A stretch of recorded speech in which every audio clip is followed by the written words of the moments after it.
Hello everyone, সবাই কেমন আছেন? আশা করছি সবাই ভালো আছেন। আলহামদুলিল্লাহ, আমিও ভালো আছি আপনাদের দোয়ায়, আল্লাহর রহমতে। আজকে যে টপিকটা নিয়ে কথা বলবো, এটা হচ্ছে হাইওয়ের জন্য খুবই প্রয়োজন আমার মতে। জিনিসটা হচ্ছে ইন্ডিকেটর। এখনকার যে বাইকগুলো বেশি সব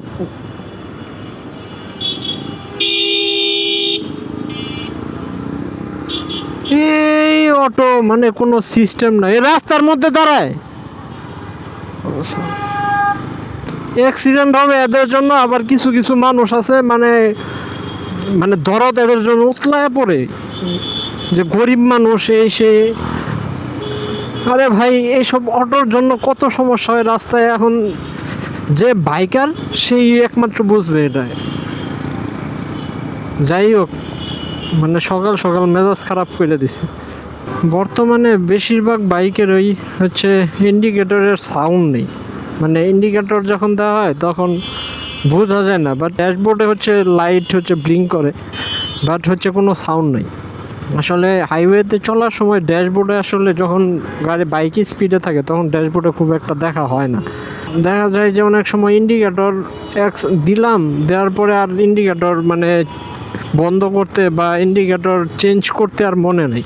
তো এই জিনিসটা হাইওয়ের জন্য আমার কাছে মনে হয় বিপজ্জনক। কারণ হচ্ছে হাইওয়েতে সবাই পেছন থেকে যারা আসে তারা হচ্ছে ইন্ডিকেটর দেখেই বুঝে যে কোন দিকে যাবে। বা তো এই যে আরেকজন দেখছেন, কি বলবো, এই অটোদের জন্য আসলে চলাই দেয়, আর না কোনো সিগন্যাল নাই কিছু না, হুট করে দেয় ঘুরায়।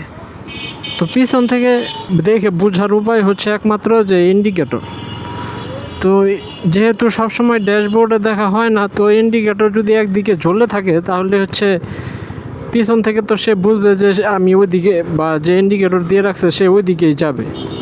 তো আমার কাছে মনে হয় এই ইন্ডিকেটরের জন্য যে একটা ছোট একটা ডিভাইস, দামও মনে হয় খুব একটা না, 60-70 টাকা বা 80 টাকাই হোক, তো ওই ডিভাইসটা লাগানো আমার কাছে মনে হয় খুব ভালো হবে।